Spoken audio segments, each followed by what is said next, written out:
Hey guys, tonight we are diving into a tale spun from golden threads of jealousy, flying tents, ivory telescopes, and a fairy queen who could collapse your sanity with a single glance. You are standing barefoot on cool, dust-sprinkled tiles of a royal palace's open terrace.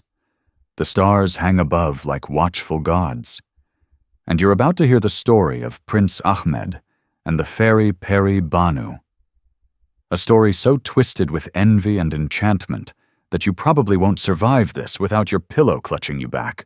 So, before you get comfortable, take a moment to like the video and subscribe, but only if you genuinely enjoy what I do here. And tell me where you're listening from tonight and what time it is there. I love seeing how far these sleepy journeys travel. Now, dim the lights.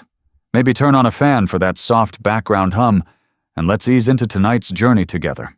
You find yourself as Prince Ahmed, the youngest of 3 royal brothers in a palace bustling with silks, spices, and scheming viziers.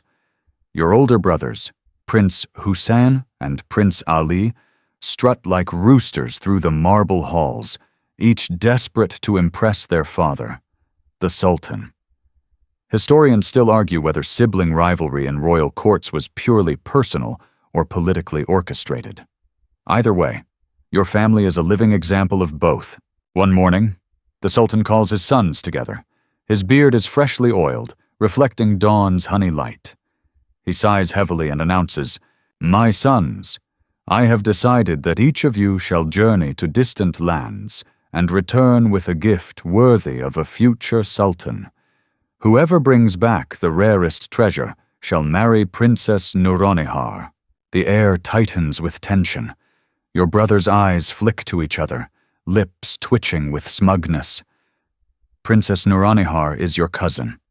Raised in the palace gardens with all of you, her laughter bubbling like spring water.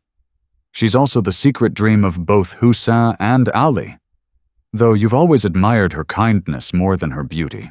You set out with them at dawn. Camels grumble under their breath. Merchants hawk strange perfumes that smell like burnt flowers, and guards clear the path with scimitars flashing in the morning glow. After a long desert ride, you reach the Grand Bazaar, a market so sprawling that scholars debate whether it was in Samarkand, Isfahan, or a mythical city lost to sandstorms. The first to separate is Prince Hussein. He wanders into a stall lined with Persian rugs so intricate they resemble woven gardens. Within moments, he's chatting with a leathery old merchant about flying carpets. Next, Prince Ali drifts away, lured by the gleam of silver and rows of delicate metalwork shaped into serpents, peacocks, and celestial orbs. You, Prince Ahmed, weave through the crowds like a shadow, robes brushing stall curtains embroidered with verses from forgotten poets. Spices sting your nose, saffron, cumin, cardamom, and your ears buzz with bartering in dialects you can barely decipher. At one stall, you pause. Its shelves are stacked with small brass trinkets and glass bottles sealed with wax. But behind the merchant sits something unusual. A folded square of deep green silk embroidered with gold calligraphy. "What is that cloth?" you ask, your voice low so your brothers can't hear. "Ah, young prince," the merchant croaks, stroking his beard twisted into 5 thin braids, a style some historians claim was once fashionable among desert mystics, though others dismiss it as market theatrics. "This is no cloth. It is a tent, but not just any tent. Pitch it upon the ground, and with a whisper, it will grow to cover an entire army, or shrink small enough to fit in your pocket." You arch a brow, wondering if sleep deprivation from the journey is making you hallucinate. A tent that can shelter an army but folds into silk the size of a dinner napkin? Seems legit, like those infomercial gadgets that claim to slice, dice, and julienne your taxes away. "How much?" you ask. "Only what it's worth to your life." "My prince," he replies cryptically. You haggle, of course, because even royal sons hate overpaying, and finally hand over a pouch of gold coins. Holding the folded tent feels oddly comforting, like carrying a secret weapon. You tuck it beneath your sash just as your brothers reappear, each smirking with their purchases concealed in lacquered boxes. Hussein brags first. I have a carpet that flies wherever I command. Ali lifts his silver box with a sly smile. And I have an ivory tube that can see distant lands and hidden secrets. They look at you, expecting you to produce something pathetic, like last time, when you gifted Princess Nuranihar a clay oil lamp shaped like a goose.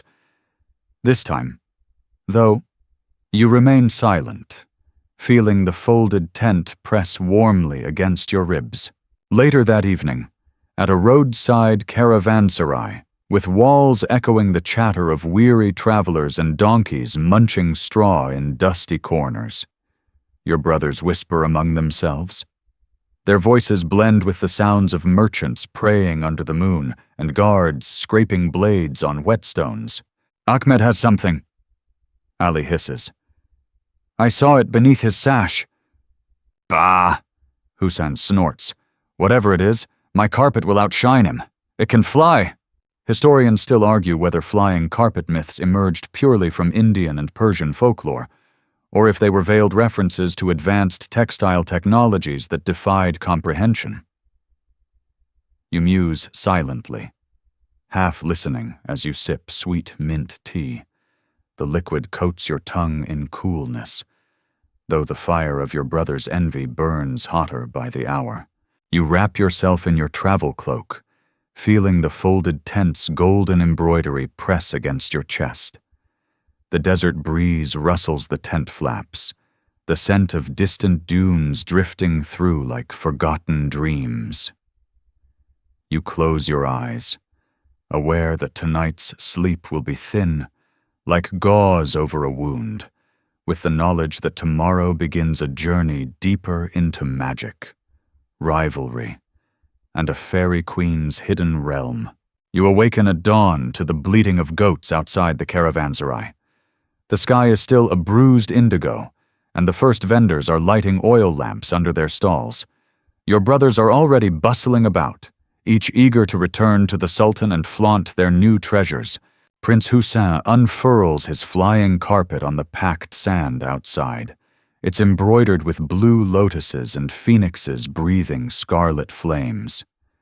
As he steps onto it, the carpet shivers like a startled cat, then lifts into the dawn air with him standing proudly atop it. Robes flapping, Ali smirks, lifting his ivory tube to his eye, scanning the distant ridges for hidden markets. Historians still argue whether such telescopic technology existed in the early Islamic Golden Age, or was purely a literary device to emphasize clairvoyance. Either way, Ali peers through it, humming appreciatively as he scans the horizon for merchants to overcharge. You, meanwhile, finger the folded tent hidden beneath your robe. The merchant's words echo in your mind. It can cover an army, or fit in your palm. You wonder if it could cover your jealousy too, because as Hussein soars skyward and Ali points his telescope with aristocratic flourish, you feel small and silent beside them. Come, Ahmed. Hussein calls down, his voice muffled by rushing air. Let's see your prize. You don't reply. Instead, you quietly follow them back to the palace. Prince Ali rides a borrowed horse. Prince Hussein swoops beside you like an obnoxious migratory bird.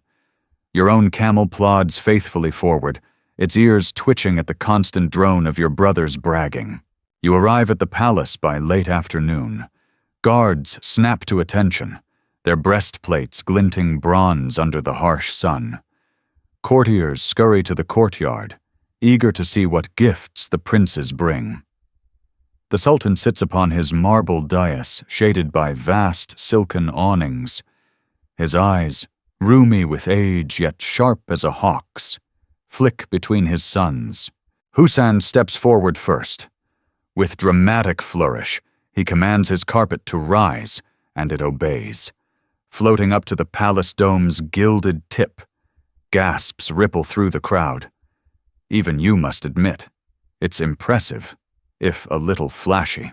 Ali steps forward next, unsheathing his ivory tube like a knight would a sword.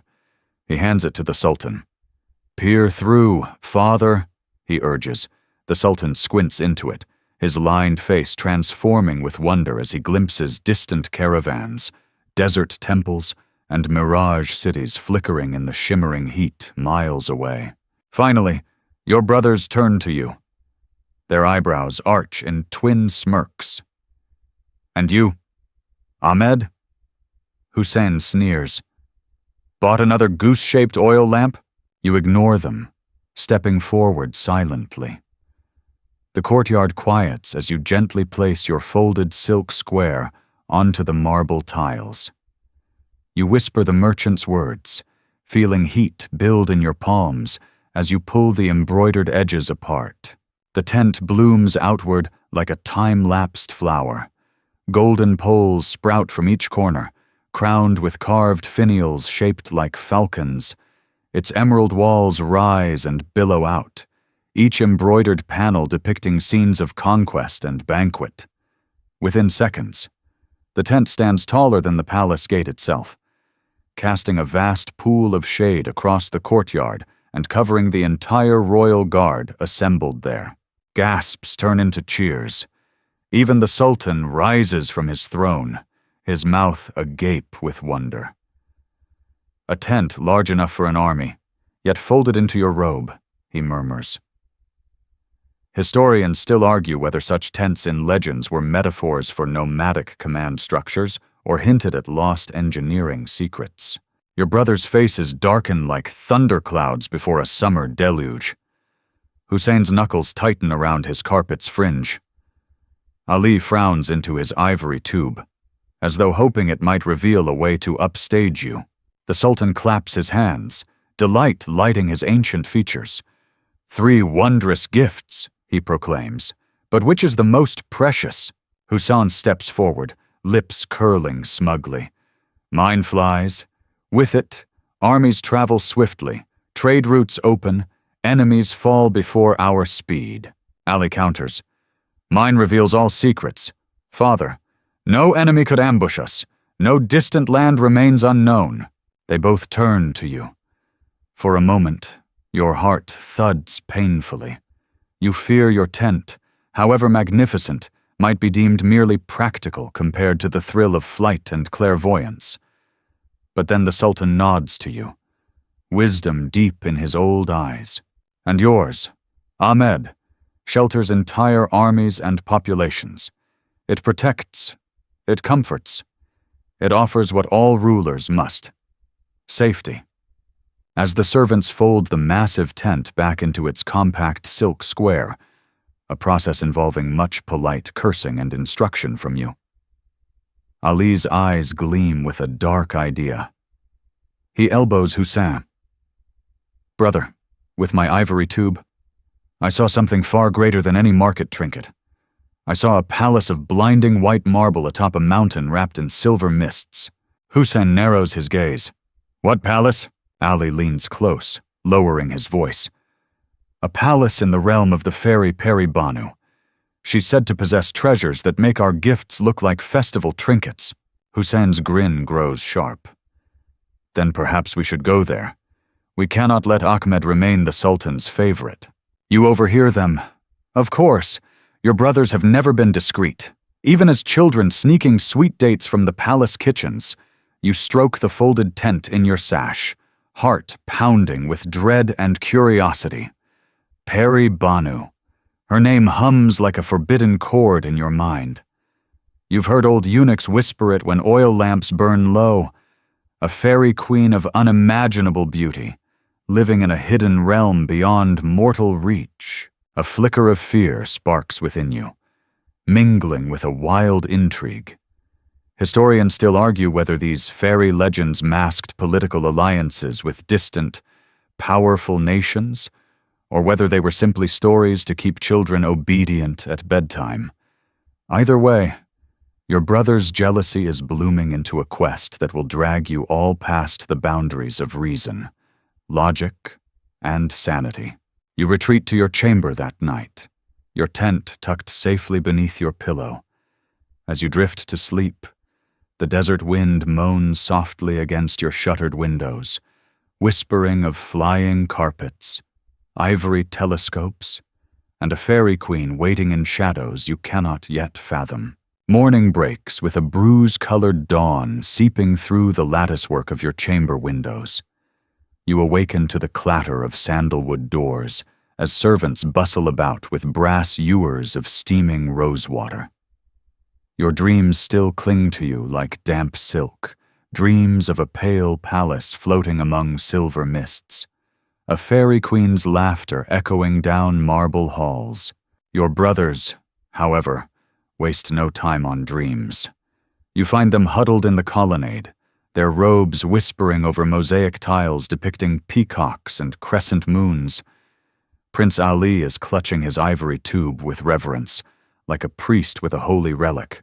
"Look, Ahmed," he commands, thrusting it toward you. You sigh, humoring him, pressing your eye to the smooth carved rim. You peer into the polished length. Instantly, your vision leaps far beyond the palace walls, soaring over date groves, minarets, and sand dunes rippling like golden silk. In a distant haze rises an otherworldly palace, towers of alabaster carved into floral latticework, floating terraces lined with sapphire fountains, and gardens that bloom in curling veils of lilac mist. "That," Ali hisses, "is the palace of Peri Banu." Historians still argue whether early Islamic artisans possessed telescopic or crystal lens technology, akin to what Marco Polo described centuries later. Some claim such ivory tubes were mere literary flourishes, metaphors for supernatural clarity of mind. Others believe trade along the Silk Road carried optical secrets westward far earlier than we dare date them. "Imagine what treasures she holds," Hussein mutters beside him, his knuckles whitening around his carpet's fringe. "If we bring back such wealth, Father will choose us above Ahmed." You step back, handing the tube to Ali without a word. The vision of Peri Banu's palace still shimmers behind your eyelids. A cool breeze stirs your robe hem, carrying the sharp scent of desert myrrh. You notice the trembling in your fingers. Part fear, part longing. By mid-morning, Ali's plans are in full motion. He insists on testing the ivory tube's power from the highest balcony of the palace. You climb the spiral steps behind him, your feet echoing over stone worn smooth by centuries of royal sandals. From this vantage point, Ali spies Peri Banu's realm with even greater clarity. Beyond the floating terraces, he glimpses a woman draped in diaphanous silver silks, her hair long as twilight shadows, her laughter faintly audible across impossible distances. "She's beautiful," Ali breathes, cheeks flushed with childish wonder. Hussein grunts. "Beautiful or not, it is her treasures that matter. Her palace itself must be worth kingdoms. They don't notice you staring into the desert beyond, the same desert you crossed days ago to reach the merchant's bazaar." Your chest tightens. Part of you wants nothing more than to remain here with your folded tent, safe in its reliable magic. Another part burns with curiosity. Who is Peri Banu? Truly, a fairy queen of legend, or merely a powerful woman hidden by myth and male fear? Historians still argue whether fairy women in these tales symbolized tribal priestesses guarding secret knowledge, or real matriarchal clans who wielded mystic reputations to deter conquest. You murmur under your breath, words dissolving in the hot breeze. That night, your brothers approach you in your chamber. The moonlight slants through the screens, silvering their faces with uneasy resolve. "Ahmed," Ali begins smoothly, "you are Father's favorite. You are also, well, let's say, less ambitious. We are planning a journey to Peri Banu's palace. You remain silent, folding your hands atop your knees. We will need your tent, Hussein interrupts bluntly. If she lives in a realm without shelter for mortals, your tent can protect us. And if she grants us her treasures, Ali adds, you will share in the glory. You study their eager, calculating faces. Shadows flicker across their brows as torchlight wavers beyond your chamber door. You almost laugh at the absurdity. These brothers who scorned your goose lamp gift now beg for your help to steal from a fairy queen. Still, part of you wants to protect them. You remember playing at swords together under fig trees as children. Their voices shrill with mirth rather than envy. Very well, you whisper. Ali's grin is sharp as a dagger's smile. Hussein claps your shoulder, though his fingers grip too tight, revealing more threat than affection. At dawn, the three of you stand in the palace courtyard. Hussein unrolls his flying carpet with ceremonial drama, and Ali clutches his ivory tube like a sorcerer's staff. You tighten your sash over the folded tent, heart pounding with anticipation. Servants and guards line the colonnades, whispering blessings and fears as your carpet begins to rise. Higher and higher it climbs, the palace shrinking below into a child's toy model. The desert stretches outward in rippling gold, the horizon curling like a sleeping lion's flank. The wind roars around your ears, whipping your turban tassels against your cheeks. Below, the ivory towers of Peri Banu's palace shimmer in pearly dawnlight, surrounded by clouds tinged coral and lavender. Ali lifts his tube, his voice breathless. There she is, Peri Banu. You follow his gaze. Through the drifting mist emerges a slender woman in flowing silver veils, hair cascading to her ankles in a silken waterfall. She stands upon a balcony of pale blue marble, gazing at the rising sun as though it were an old friend. Your chest tightens painfully. Something in her stillness feels ancient and sorrowful, like a moon caught weeping at dawn. A fringe fact drifts through your mind. Some folklorists claim Peri Banu derives from pre-Islamic Persian deva legends. Spirits neither angel nor demon but exiled between worlds. Hussein grunts, jostling you from your trance. Hold tight, brothers. We arrive within the hour, as the flying carpet dips into a sweeping arc toward her hidden realm.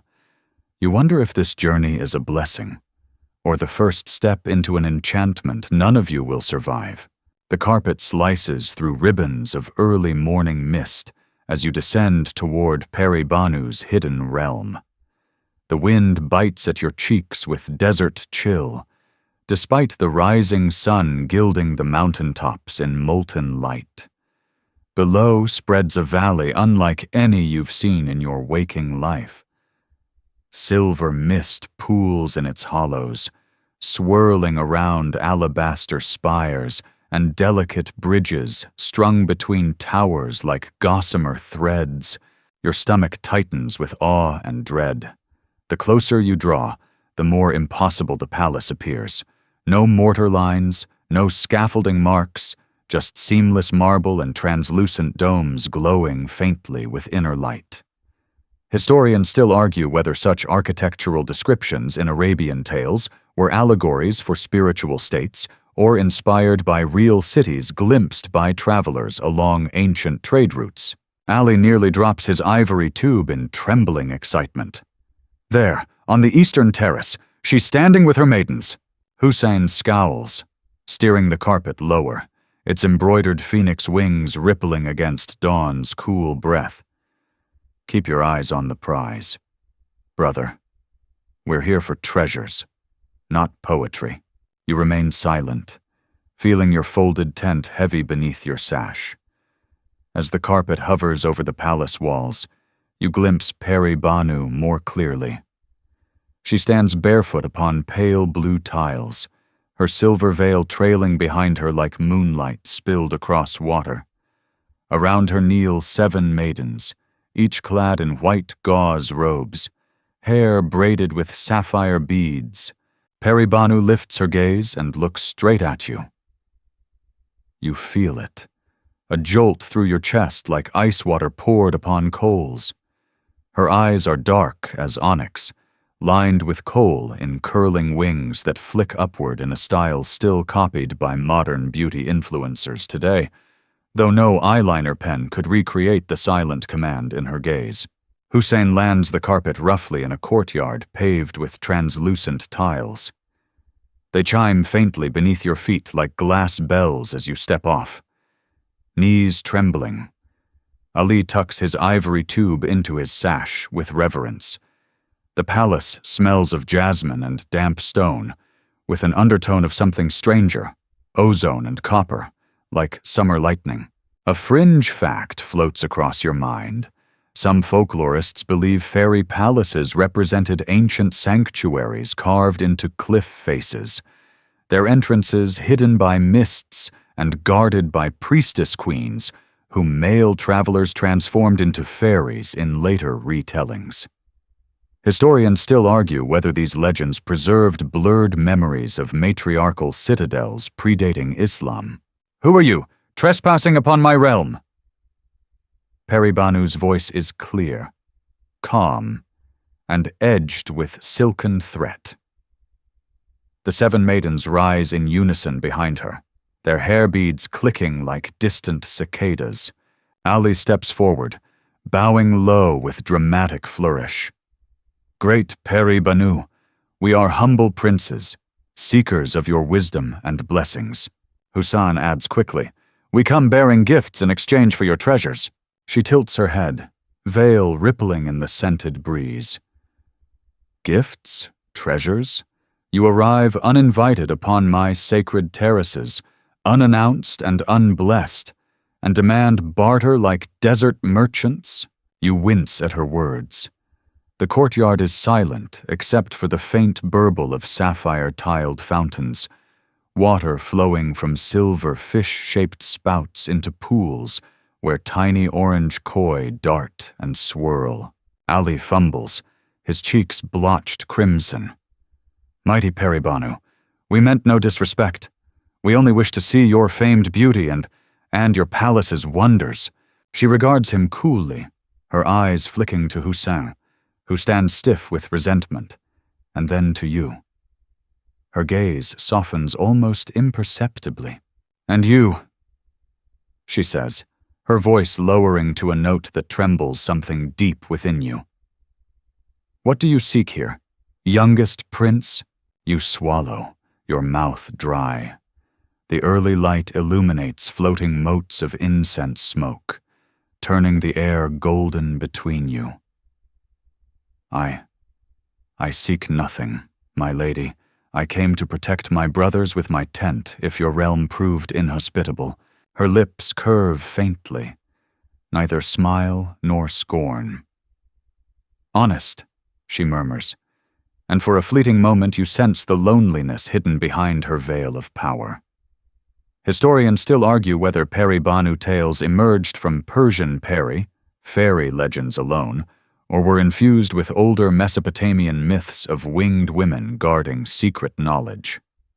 She lifts her hand, bracelets chiming like temple bells. "Very well. You will rest here before I decide your fates." She turns in a sweep of silver silks and disappears into the palace, her maidens gliding after her in a whispering flock. You stand stunned, your chest tight with mingled fear and wonder. The tiles beneath your boots still chime faintly with each shift of your weight. Ali exhales shakily. "That went better than expected." Hussein glares at you. "She favored you with words. Remember your place." "Ahmed," you ignore him, scanning the arches and crystalline domes now glowing with inner dawnlight. The palace feels alive, breathing around you with invisible sighs. Somewhere within its halls, Peri Banu waits to decide whether you remain as honored guests or prisoners in her veiled kingdom forever. That night, After servants dressed in shimmering gauze tunics guide you to separate chambers lined with silken cushions and carved sandalwood screens. You lie awake on a divan scented with rose petals. Candle flames flicker against the arched ceiling painted with constellations you've never seen before. The air is hushed and heavy with a perfume that seeps into your lungs, making each breath feel languid and strange. 3 jokes drift lazily through your mind to fend off encroaching terror. 1. At least if I die here, it'll smell better than Ali's unwashed socks. 2. If she kills Hussein first, maybe I can negotiate my freedom. 3. Worst case, I become a decorative tent holder for eternity. Outside your screened window, the mist curls and dances beneath a crescent moon, veiling the garden paths in silver mystery. Somewhere beyond, Peri Banu walks alone, her silks brushing mosaic tiles, her hair trailing behind her like night itself. You wonder what she dreams of, this fairy queen trapped in perfection. And as sleep finally coils around you, you realize with a pang of quiet terror that tomorrow, your fate will no longer be yours to command.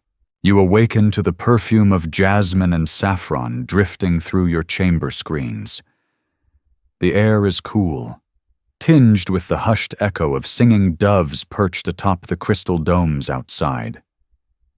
For a moment, you lie very still, staring up at the painted constellations swirling across the ceiling like captured fragments of the cosmos. You half expect to find yourself back in your palace chamber, your brothers arguing in the courtyard below, your folded tent tucked safely under your pillow. But the silence here is too profound, too reverent, reminding you that you remain a guest or a prisoner of Peri Banu. Servants glide into your room, their gauze robes whispering like moth wings. They bathe your feet in bowls of warm rose water, brush your hair with carved ivory combs, and dress you in robes of pale blue silk threaded with gold. Historians still argue whether royal grooming rituals of this intricacy were daily practice or reserved only for ceremonies and guests of extraordinary rank. Either way, you feel less like a prince and more like a doll being prepared for display. When they lead you into the grand audience hall, your breath catches. The entire chamber is carved from white marble streaked with silver veins, its arches rising so high they vanish into dawn shadows. Fountains bubble along a central channel lined with translucent tiles, their rippling reflections dancing upon the ceiling like liquid light. Peri Banu sits at the far end upon a dais of polished obsidian, her silver veils pooled around her like moonlit water. You approach slowly, your footsteps echoing. Hussein and Ali flank you, their expressions a mix of awe and calculation. Peri Banu regards the 3 of you with unreadable stillness. Around her stand her 7 maidens, their sapphire-beaded braids hanging to their waists, eyes downcast. Finally, she speaks. Her voice is soft, yet carries through the hall like the rustle of distant palms. Why do you seek my treasures, sons of men? Ali steps forward eagerly. Great Peri Banu, your palace is famed throughout the lands. We desire but a token of your splendor to bring honor to our father's court. Hussein nods, lips twitching with poorly concealed impatience. Anything you grant us will prove your generosity and wisdom to the world. She tilts her head, the silver chains draping her forehead catching the fountain light in scattered stars. And what if I grant you nothing? Hussein bristles, but Ali quickly bows low. Then we would still sing praises of your beauty and grace. Mighty fairy queen. She glances at you. The black pools of her eyes fix upon yours, and again you feel that unearthly jolt in your chest, like lightning striking silent water. And you, Prince Ahmed? What do you seek here?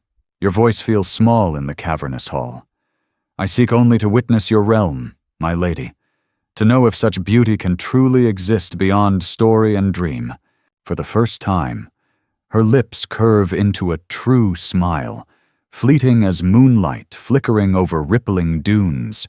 Historians still argue whether this tale's depiction of her as moved by sincerity reflects Persian narrative ideals of love untainted by greed, or whether it simply reinforced male storytelling comfort in believing fairies would favor pure-hearted men. She rises from her obsidian throne. Her silks sigh across the marble floor as she descends toward you. The maidens part silently, heads bowed. When she reaches you, she lifts a single hand and brushes her fingertips lightly along your cheek. "You are honest," she murmurs, her breath cool with sandalwood and myrrh. "Few who come here are." Ali shifts uncomfortably beside you. Husan scowls, his eyes darting between you and Peri Banu like a jackal scenting a threat. She ignores them both, turning to her maidens with a flick of her fingers. "Prepare the bridal pavilion." The words echo through the chamber like temple bells tolling at midnight. You feel your heart stutter, then race, then tumble entirely from your chest into some dark, dizzying abyss. Ali gasps. "Bridal pavilion?" Hussein sputters. But we came for treasures." Peri Banu fixes them with a gaze so cold that frost seems to crystallize upon the marble beneath her feet. "You came for gold. You came for power. You came to take what is not yours. But he," she nods toward you, "he came only to see." She turns to you again, and the silver veils drifting around her sway with an invisible breeze that smells of crushed mint and lightning-kissed rain. "Prince Ahmed, will you marry me?" You stare at her, your mind an empty white expanse. Marry her? The fairy queen? The guardian of secrets men have forgotten for 1,000 years. A fringe theory drifts lazily across your stunned thoughts. Some scholars argue Peri Banu tales symbolized treaties forged through marriage between mortal dynasties and powerful desert priestess clans, cementing alliances through mythic framing. Finally, you find your voice, shaking but clear. "My lady, how could I refuse?" She smiles again, slow and luminous, like dawn rising over silent dunes. Then it is done. The maidens begin to sing in soft, echoing voices as they lead you away. You glance back at your brothers. Husan stands frozen, jaw clenched in rage, while Ali's face crumples in jealous grief. The last thing you see before the bridal curtains close around you is Peri Banu, watching them both with eyes dark as the spaces between stars. That evening, within the bridal pavilion draped in veils of silver gauze and glowing lanterns carved from crystal, Peri Banu sits beside you upon embroidered cushions. She pours you chilled rosewater from a decanter etched with celestial maps. 3 jokes drift through your dazed mind to keep your sanity afloat. 1, at least I won't die a bachelor. 2, hope she doesn't mind snoring princes. 3, marrying a fairy queen beats sharing a bunk bed with Ali. Outside, the silver mists curl through moonlit arches, veiling the world in quiet magic. Peri Banu reaches for your hand, her touch cool as river water under stars. As her maidens' lullabies rise in soft waves around you, you realize that from this night forward, your life will never again belong solely to the realm of men. Morning arrives veiled in pale gold and quiet flute music drifting through the latticework windows. You awaken with Peri Banu's cool hand resting lightly upon your chest. Her breathing is deep and silent, her hair fanned across the embroidered cushions like an ink spill. For a fleeting moment, you believe peace has finally found you here, tucked away in her hidden realm beyond human greed. But peace never lasts among princes. A servant enters, bowing low, her sapphire-beaded braids clinking softly. "My lady," she whispers, "the mortal brothers beg an audience." Peri Banu's dark eyes open slowly, unreadable as she rises in a sweep of silver silks. "So soon?" she murmurs, her voice like falling snow. She glances down at you. "Dress, my prince. They bring trouble, and indeed they do." When you enter the moonstone courtyard, Ali and Hussein stand stiff and pale, sweat shining on their brows despite the crisp morning air.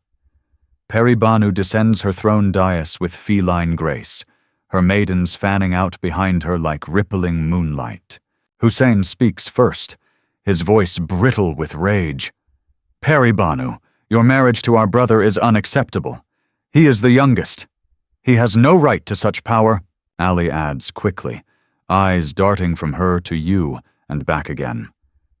"If you insist on keeping him, at least grant us treasures to bring to our father, else we return empty-handed and dishonored." Peri Banu's gaze turns to obsidian ice. "You presume much, sons of men, but I sense your hearts are not content to leave with only gold and ivory. You seek dominion." Historians still argue whether fairy tales like this reflected male fears of powerful women who could not be conquered by wealth or marriage. Some suggest they are veiled critiques of dynastic politics, warning that envy destroys all alliances. She lifts her hand, fingers splayed like a silvery lotus. "Then hear me. Your father, the Sultan, will soon summon Ahmed to court again. He will ask for proof of my existence. When you return and whisper to him of our realm, he will grow greedy for my magic and my kingdom." Ali's eyes widen. "We would never—" She cuts him off with a flick of her wrist. The marble tiles beneath his feet tremble faintly. "Do not lie. I see your future paths." Hussein steps forward, shoulders squared with defiance. "Then we will tell him nothing." Peri Banu's lips curl in a faint, cold smile. "You will tell him everything, and he will demand Ahmed's return. He will command him to bring me before him, or never return alive." Your breath catches painfully. The courtyard seems to tilt and sway around you, the sapphire-tiled fountains blurring with dizziness. Ali's voice trembles. "No, father would not.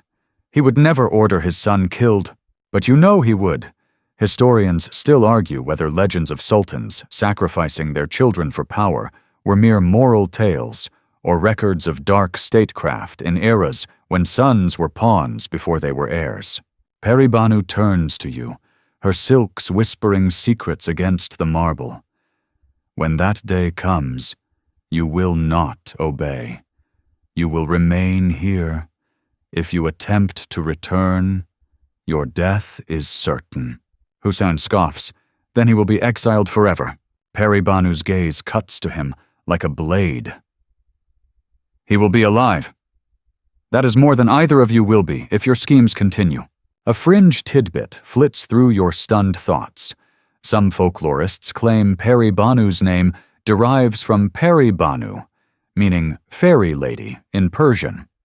But older roots suggest links to protectress spirits worshipped in desert shrines before Islam reshaped local beliefs. Peri Banu lifts her hand again. The air ripples around her fingertips. "Return to your realm. Princes, my guards will escort you." The courtyard mists deepen and coalesce into tall, silent figures clad in black armor inlaid with moonstone. They carry curved spears and move with a fluid grace that makes your skin crawl. Ali and Hussein stagger back, fear blanching their faces. Hussein snarls, pointing at you with trembling rage. "This is not over, Ahmed. When father demands your return, you will come, or we will drag you back in chains." You say nothing. Your chest is tight with grief, fear, and a quiet, bitter understanding of how far jealousy can rot a man's soul. As your brothers are led away by Peri Banu's silent guards, their sandals scraping faintly on the chime-tiled courtyard, You realize you may never see them again, as they once were. Brothers laughing under fig trees, racing camels across dusty palace training grounds, or sneaking sweet dates before supper prayers. Peri Banu turns to you, her dark eyes heavy with exhaustion. They will return with your father's decree. You must choose then. Choose what? You whisper, though you already know the answer. She lifts her veil and places her cool palm against your cheek. Your kingdom, or your life with me. 3 jokes float numbly through your brain to keep tears from rising. 1, guess I'm skipping next week's family dinner. 2, should have just bought another goose-shaped oil lamp. 3, at least here, nobody snores like Hussein. That night, as you sit beside Peri Banu upon her obsidian dais, watching moonlight ripple through the sapphire fountains, you feel the slow, creeping certainty that all mortal choices end in sacrifice. Her silver veils brush your sleeve softly, her voice murmuring songs in a language older than memory. The fragrance of jasmine drifts through the moonstone arches, mingling with the scent of your own quiet despair. Days pass within Peri Banu's realm like drifting clouds, silent and luminous. The mists swirl along marble corridors, revealing glimpses of gardens where silver peacocks strut among crystal lotus pools. You spend your hours seated beside her upon carved sandalwood balconies, her cool hand resting in yours as she teaches you the secret names of stars invisible from mortal kingdoms. Yet beneath each moment of wonder curls a tightening thread of dread. Each dawn, you watch the eastern horizon for the dark flicker of your brothers returning with your father's decree. You no longer ask Peri Banu what she sees in her veiled visions. Her eyes are weary with knowledge too heavy to share. One morning, as golden haze filters through alabaster latticework, a silent guard enters your chamber. His armor is inlaid with moonstones that glow faintly in the dimness. He bows low, his voice deep and echoless. My prince, your brothers have returned. The Sultan demands your presence. Peri Banu sits by the window, her silks pooling around her like liquid dawnlight. She does not turn as you approach, only speaks in a voice threaded with sadness. It begins. You kneel beside her, feeling your chest tighten as though bound by iron bands. Can I not remain here forever, unseen by the world? She lifts her gaze to you, her dark eyes soft with something dangerously close to love. Historians still argue whether mortal men ever truly wished to remain in fairy realms, or if such tales were cautionary warnings against abandoning duty for desire. Her fingers brush your cheek, leaving a faint scent of sandalwood and distant rain. But I know you, Ahmed. Your heart carries both kingdoms within it. She rises in a sweep of silver veils. Go to your father. Take this. She presses into your hands a small carved amulet shaped like an unfurling lotus, wrought from translucent crystal. Within its heart glows a shifting fleck of blue light. Wear this always. Should danger come too near, whisper my name upon it. You nod, throat too tight to speak. A fringe fact drifts numbly through your mind. Some folklorists believe Peri Banu stories carried concealed wisdom about protective talismans carved with hidden prayers, their meanings lost beneath centuries of romantic embellishment. Your brothers wait for you in the moonstone courtyard. Ali fidgets with his ivory tube, avoiding your gaze. Hussein stands stiff with pride, his carpet rolled beneath his arm. He does not bow to Peri Banu as you depart, but she ignores him entirely, her dark eyes resting upon you alone. As the carpet lifts from her palace terraces, the mist coils around your ankles, trailing in luminous ribbons as if reluctant to let you go. Peri Banu raises her hand in silent farewell, her silver bracelets chiming faintly. Her 7 maidens gather behind her in quiet ranks, veils drifting in the dawn breeze. You do not look back again. The sight of her grows smaller as the carpet rises, until her palace is a pale glow in a vast sea of drifting clouds. The world of men unfolds below. Brown deserts, winding rivers glinting like hammered copper, city walls bristling with watchtowers and banners fluttering in dry winds. Your father's palace seems diminished after Peri Banu's realm. Its domes are dull bronze rather than moonstone, its tiled courtyards cracked from the relentless sun. Yet as you enter through its gates, servants kneeling low upon dusty flagstones, you feel your heart tighten with bitter-sweet familiarity. Historians still argue whether such tales were meant to reconcile men to their mundane duties after dreaming of the unreachable. In the grand audience hall, the Sultan sits upon his marble throne carved with lion heads. His beard is gray as storm clouds, his eyes dark with royal impatience. Ali bows low, offering his ivory tube. Hussein unrolls his carpet with practiced flourish. Then they gesture to you, stepping back as if presenting a lamb for sacrifice. The Sultan's gaze pierces yours. Ahmed, my son, where is this fairy queen they speak of? You lower your head, heart pounding so hard it blurs your vision. My father, she is beyond mortal summoning. Her realm cannot be commanded. His voice rises, echoing cold and sharp against the marble pillars. You will bring her to me, or you will remain exiled, stripped of your title, forgotten from this lineage. Silence falls. The courtiers lining the hall hold their breath, robes whispering as they shift uneasily. A fringe tidbit flits through your thoughts. Some versions of this legend claim the Sultan's threat was softened by sorrow.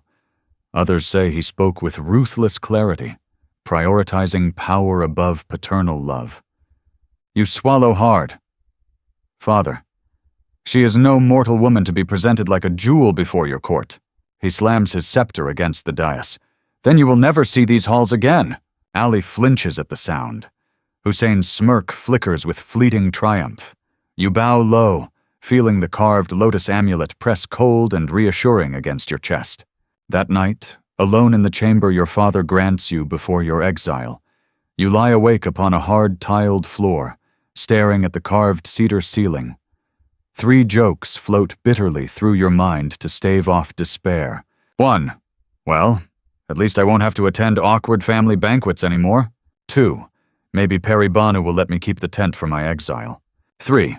I could always start a How to Survive Betrayal by Your Brothers podcast. Outside, the desert wind howls softly through palace arches, whispering secrets you can almost understand. You close your eyes, feeling the amulet's cold pulse against your chest, and silently mouth Peri Banu's name into the dark. Dawn breaks with an angry crimson sky, the color of old blood spread thin across the horizon. You awaken on your narrow sleeping mat, your back aching from the hard tiles beneath it. The amulet Peri Banu gave you lies against your chest, cool and heavy, its tiny blue light pulsing with each heartbeat. Today is the day of your exile. Servants enter, silent and expressionless, laying out travel robes of dark indigo and brushing your hair back with swift, impersonal strokes. You dress without protest, numb with the knowledge that this palace will no longer hold your footsteps, your laughter, or your silent prayers whispered before dawn. Historians still argue whether such banishments were literal or allegorical for the loss of a man's inner kingdom when he chose love over duty. When you enter the audience hall, the Sultan sits upon his marble throne, flanked by Ali and Hussein. Both brothers avoid your gaze, eyes fixed upon the patterned tiles. Your father's dark gaze softens only slightly as he takes in your bowed form. Ahmed, he says, voice resonant with unyielding command. You have chosen your fairy queen over your family. So be it. You are banished until you bring her before me. You keep your eyes lowered, knowing if you look up, the tears rising hot behind your lashes will betray you. Guards step forward, laying hands upon your shoulders, guiding you away. The heavy bronze doors close behind you with a shuddering finality. Outside, the desert sun burns hot upon the palace steps. Ali and Hussein follow at a distance, their sandaled feet whispering over the stone. Ali's voice reaches you, low and strained. "I didn't want this, brother. I swear it." You say nothing. Your tongue feels carved from dry clay. Hussein's laugh is sharp and brittle as shattered glass. "Let him go, Ali. He chose his fate. Just another ghost drifting the dunes now." You walk through the palace gates without looking back. The guards at the archway bow stiffly as you pass, then turn their gaze to the sunlit horizon, refusing to witness your shame. Beyond the city walls, the desert stretches out in endless rippling gold. You trudge forward, your sandals sinking into hot sand, sweat prickling at your brow. Hours pass beneath the glaring sky, the dunes shifting with each whisper of dry wind. Small black beetles scurry between thorn bushes, and once, a pale viper slides across your path, tongue flicking in silent greeting. By midday, your limbs tremble with exhaustion. You reach a small rocky outcrop, its shadow cast like a dark pool across the sand. You sink down gratefully, leaning back against sun-warmed stone. Above, a lone hawk wheels in wide, slow arcs against the vast blue. You reach for the amulet at your chest. Its crystal lotus glows faintly with cool blue light. Remembering Peri Banu's words, you close your eyes and whisper her name into the desert silence. "Peri Banu!" The breeze stills. For a moment, all you hear is your ragged breathing. Then the air shifts, curling around you with a scent of crushed mint and summer rain on marble. You open your eyes to find her standing before you, silks drifting in the unmoving air, silver veils rippling as though underwater. "Ahmed," she murmurs, her dark eyes filled with sadness and quiet rage. "They have cast you out." You nod, throat closing painfully. "My father, he demands you come before him. He will not release me otherwise." She kneels before you, her bracelets chiming like distant temple bells. Historians still argue whether these tales reflected real power struggles between emerging patriarchal courts and matriarchal mystic enclaves, or simply male fears of being controlled by powerful women. Her fingers brush your hair back from your sweat-damp brow. "But I see only your heart, and it grieves me." She rises, the desert light bending around her like water refracting the sun. "I will come to his court, but remember, Ahmed, what is taken by force bears only bitterness." The world folds around you in silence. You stand suddenly upon Peri Banu's flying carpet, her slender hand gripping yours. Below, the desert ripples away in endless gold. Above, the sky deepens into an endless, forgiving blue. By evening, your father's palace rises from the horizon, its domes gleaming copper in the dying light. Peri Banu's face remains calm, but you feel the cold tension coiling through her like a drawn bowstring. As the carpet descends into the courtyard, guards scatter in terror, and your brothers run forward, faces flushed with victory. Ali bows low. "Father will be pleased." "Brother, you have succeeded." Hussein's grin is wolfish. "Finally, something useful from you."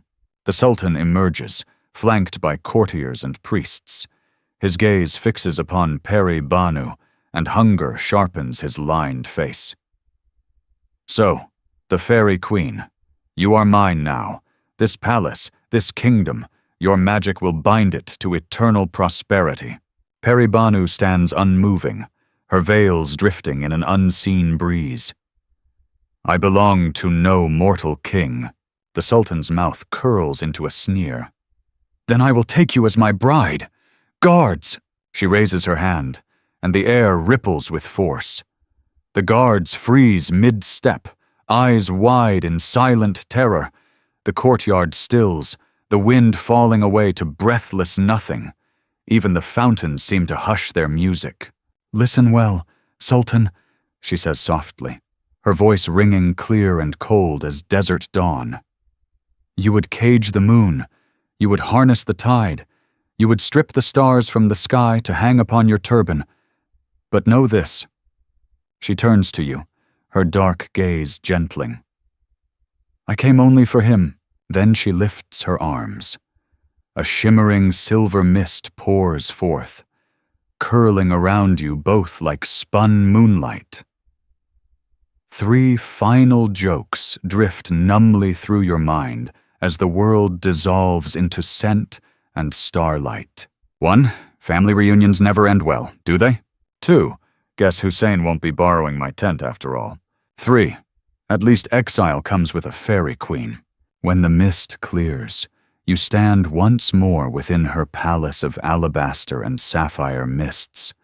Her maidens gather silently, silver bells chiming at their ankles. Peri Banu takes your hand, pressing it to her cool cheek. Here you are safe, she whispers. And though your heart aches with the knowledge of all you've lost, the feel of her silken hair beneath your fingers tells you that perhaps here you have gained something far greater. The days that follow drift by in a quiet, luminous haze. You awaken each dawn to the scent of jasmine coiling through moonstone arches, the soft fluting of reed pipes rising from unseen balconies. Peri Banu walks beside you in silent gardens, where silver peacocks spread their shimmering tails among lotus pools carved from crystal.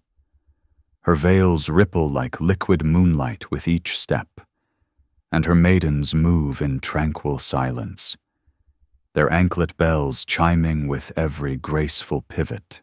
Yet beneath this stillness curls an unspoken truth. Your father will not relent. You know him. His pride is a desert viper, patient and lethal, and indeed, one morning as you sit beneath a carved sandalwood pavilion, sipping chilled rosewater from a crystal goblet etched with constellations, a guard appears with a scroll clasped in trembling fingers. My lady, he murmurs, bowing low. A message from the mortal sultan. Peri Banu takes it between her slender hands. The wax seal bears your father's royal emblem, a lion gripping a double-edged scimitar. Her eyes flicker as she reads. He demands your return, Ahmed, she says softly, the words slipping into the garden's hush like drops of cold oil upon warm water. If you do not come, he will wage war upon my realm. He threatens to burn every shrine, every garden, every hidden valley. Your hands tremble around the goblet. But he cannot reach this place. She smiles faintly, sorrow shadowing the corners of her lips. No, but he will try, and he will send armies to raze every oasis rumored to hold my gates. Historians still argue whether these legends hinted at real desert campaigns by rulers attempting to suppress hidden priestess enclaves who resisted taxation and conversion, or if they remain purely cautionary fables against human greed. Peri Banu reaches out, cupping your cheek in her cool palm. You must return to him. Speak words to still his hunger. Tell him you choose exile forever if he does not relent. Your chest tightens painfully. If I leave, will I find my way back to you? Her gaze deepens, dark as moonless water. Wear the amulet always. Whisper my name at dawn or dusk, when the veil between worlds grows thin. But if he harms you, I will come. That evening, she prepares you herself. She braids your hair with silver threads and sapphire beads, her fingers moving deftly through the dark strands. Her maidens drape you in robes of deep blue silk, embroidered with constellations in fine silver thread. As they dress you, you notice one maid slip a thin dagger into the folds of your sash. She meets your gaze for only an instant, eyes dark with silent warning. 3 jokes drift across your taut mind to keep despair at bay. 1. Guess exile looks better in custom embroidery. 2. Do I bow before father or just faint dramatically? 3. Worst case scenario, at least I'll be the best dressed hostage.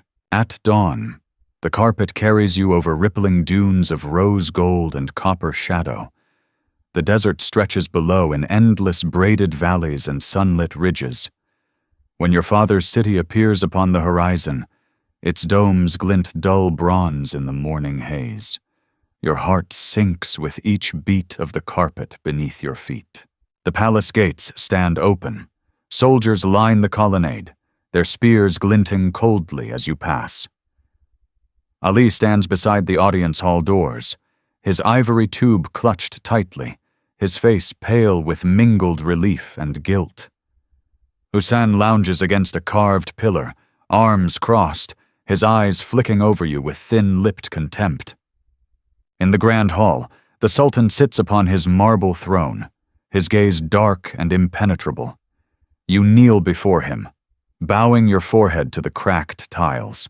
"My father," you say, voice steady despite your thundering heart. "I come as your son, though I belong now to another realm."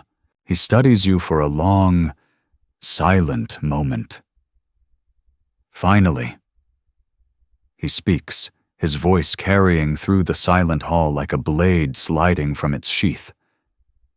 "Then bring her before me. Bring me Peri Banu." You remain motionless. "I cannot." The silence that follows is vast and suffocating. Finally, he leans forward, his thick beard bristling with barely contained fury. "Then you are nothing. No son, no prince, no heir."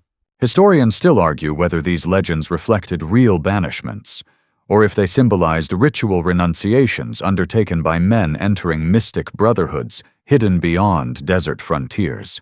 Ali steps forward, eyes glistening. "Father, let him stay.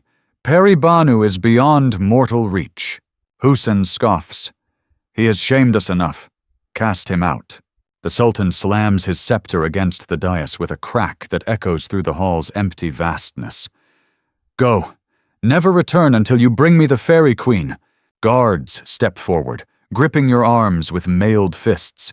They drag you back through the marble colonnade, past Ali's bowed head, past Hussein's cold, satisfied gaze, past rows of silent, watching servants. The bronze gates close behind you with a finality that tastes like blood in your mouth.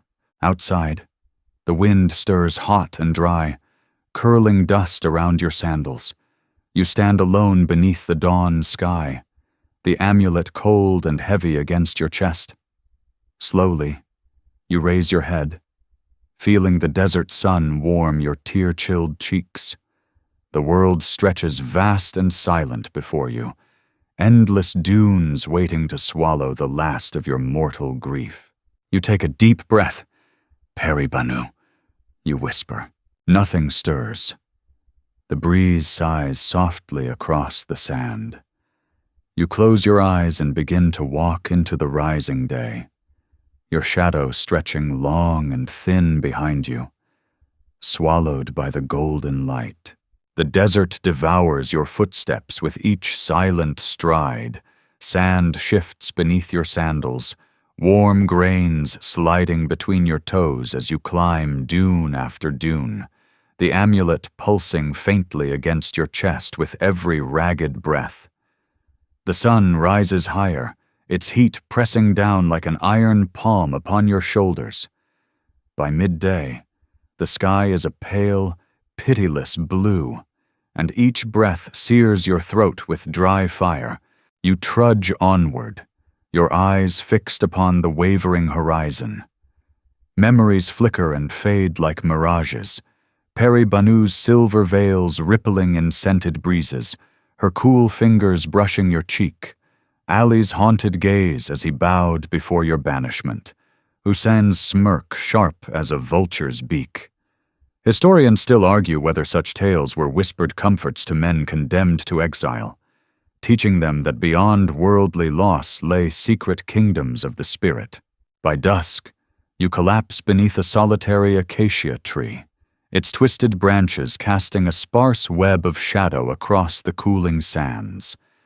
The amulet glows softly in the gathering dark, illuminating the delicate lines of your palm as you hold it aloft. You close your eyes. "Peri Banu," you whisper, voice cracked and ragged. "If you can hear me, I am yours." The wind shifts, carrying a sudden coolness, scented with crushed mint and distant rain. You open your eyes to find her standing before you, silks drifting in an unseen breeze, moonlight pooling at her bare feet despite the sun's last crimson rays still lingering along the dunes. She kneels beside you, her dark eyes shimmering with quiet sorrow. "Ahmed," she murmurs, her voice low and trembling with something dangerously close to grief. "Your father's hunger knows no end. He would tear apart every hidden valley, burn every garden, until nothing remains but dust and ash. You lower your gaze, fighting tears. Then let him. I have no kingdom left among men." She brushes your hair from your brow, her cool fingers trembling against your burning skin. Historians still argue whether these tales were about men seeking fairy wives, or fairies seeking men brave enough to abandon their worldly crowns for love. She rises in a swirl of silver veils. "Come," she whispers, reaching out her hand to you. "Leave behind the world of mortal sorrow. Stay with me, beyond their greed, beyond their envy, beyond their forgetting." You take her hand, feeling strength pour into your weary limbs. The world blurs around you in swirling mists of silver and midnight blue. You feel your feet lift from the cooling sand, the amulet's light brightening until it blinds you with a soothing, moonlit glow. When you open your eyes, you stand once more upon the terraces of Peri Banu's palace, the sapphire fountains singing softly beneath drifting veils of fragrant mist. Her maidens gather silently around you, their anklet bells chiming in the quiet dusk. The domes glow with inner starlight, and from high balconies drift the soft fluting of reed pipes, weaving melodies older than any remembered empire. Peri Banu stands before you, her silver veils luminous in the moonlight. She reaches up, brushing your cheek with fingers that smell of sandalwood and crushed rose petals. "Here," she whispers, her voice barely audible above the fountain's lullaby. You are beyond their reach. You close your eyes, feeling her breath against your lips. 3 final jokes drift lazily through your tired mind, their gentle humor lifting your chest with a fleeting, silent laugh. 1. Guess exile comes with room service after all. 2. Father can keep his throne. I've got moonstone floors now. 3. I hope Peri Banu doesn't mind snoring princes. Her cool lips brush yours, and for a moment, the ache within you softens into a quiet, trembling peace. You are no longer Ahmed, the youngest son, nor Ahmed, the banished prince. You are simply Ahmed, standing beside the woman who chose you as you chose her. Wind brushes across the moonstone terraces, carrying the distant scent of midnight rain.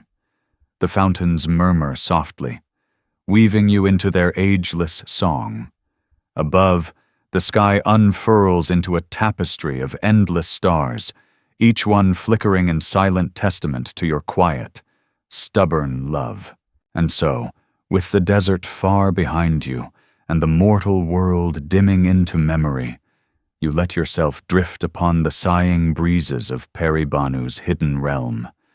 Your eyelids grow heavy beneath her quiet gaze, your breathing slowing to match the tranquil rhythm of silver fountains cascading into sapphire-tiled pools. Each droplet sparkles like a captured star before vanishing into the rippling depths. You feel the tension ease from your shoulders, warmth pooling through your weary limbs as her maiden's lullabies drift between carved marble arches. The air tastes faintly of mint and sandalwood, cool against your lips with each unhurried inhale. Her silks brush your cheek with feather-light grace, soothing every ache and worry lingering within your chest. Above you, the endless dark sky blooms with ancient constellations, each star glowing softly against velvet midnight. Your heartbeat slows until it becomes a quiet, contented echo within your ribs. The palace itself seems to breathe around you, each sigh of perfumed breeze wrapping you in safety, like cool linen sheets on a summer night.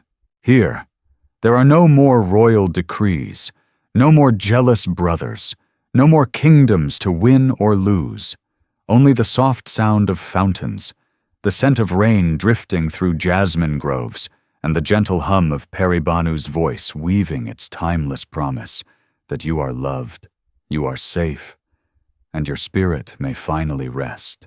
So let your eyes close now. Feel the weight lift from your brow and drift down, down, into quiet, silver-dark peace. Let the last images fade into quiet dreams, moonlit terraces, veils of mist, and a cool hand resting upon your heart.